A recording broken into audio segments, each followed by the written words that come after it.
चले पुरस्कार की ओर। आप हैं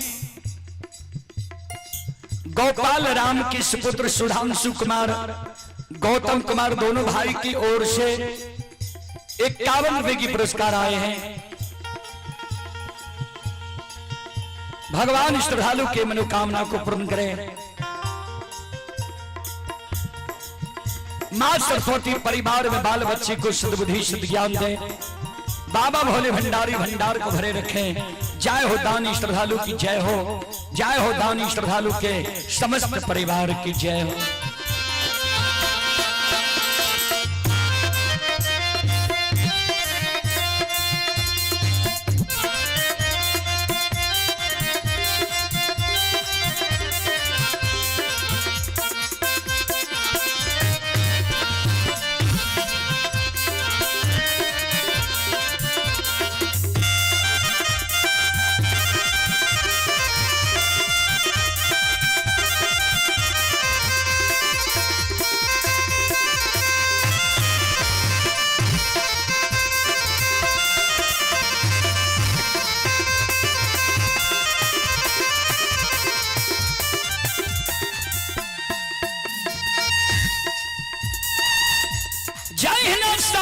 चंदन के राख उड़े छे, वही ना 7 गाछ चंदन के चेला से लछन थर थर कइने थर थर कापल बाहर होय छे। जहिना बाहर होय छे चारों बगल से बाबूजी जतेक दर्शक रहे सब कारु बाबा के जय जयकार करे लागे। बाल बाल संत बाबा कारु खिरारी की।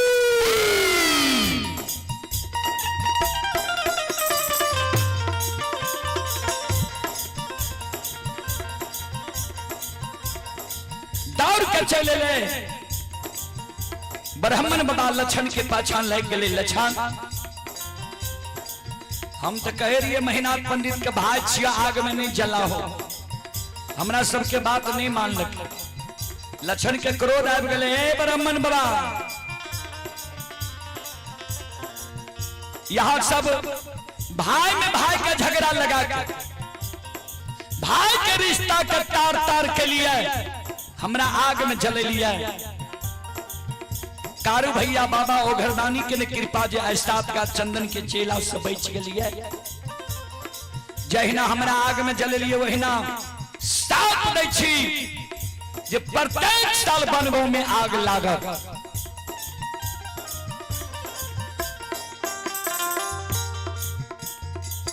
ब्राह्मण बाबा कल के लछन माफ क्या दियो। लछन कल के जो मुंह से निकल गए थे एको घर में प्रत्येक साल आग लाग बेटा करत।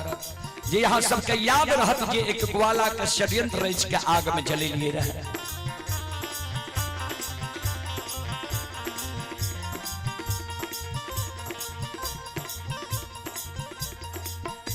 महीना तो बात चले ले लछन लग। लछन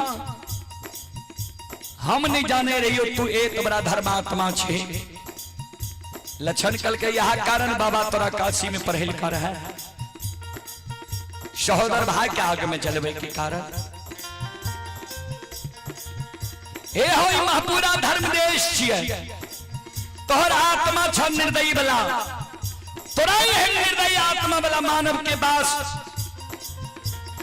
महापुरा नगरी में नहीं तोहर बास तोहर सासुर परस बनना में हिता, परस बनने में तोहर वंश खंडान चलता।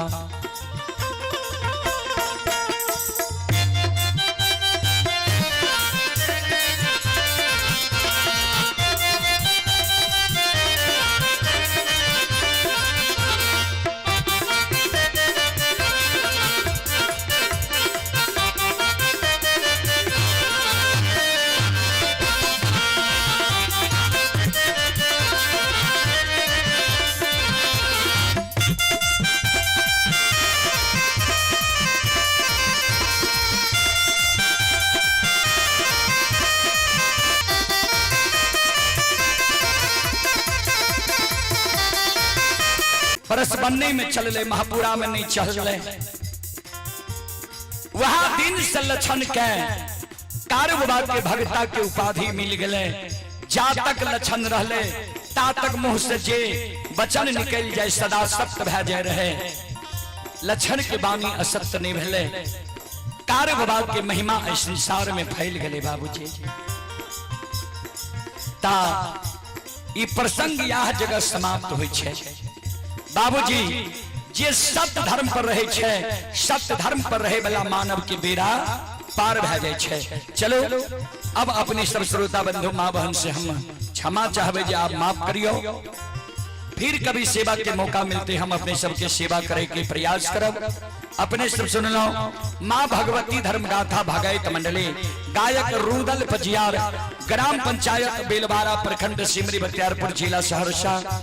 जैन नाम बाल कलाकार के स्वर में अपने सब बार बार रुदल पजियार यूट्यूब चैनल व रुदल पजियार फेसबुक पेज के द्वारा भक्ति प्रसारण सुने हेबे।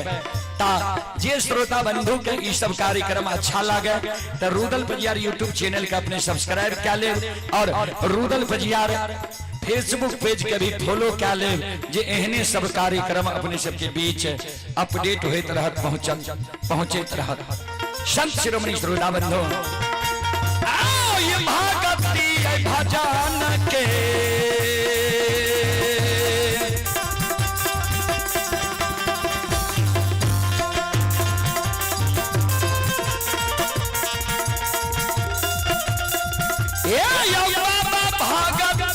भजन के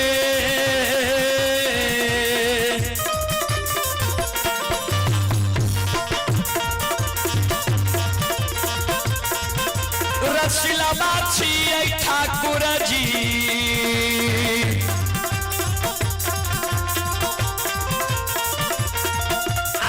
बाबा दुलारू आए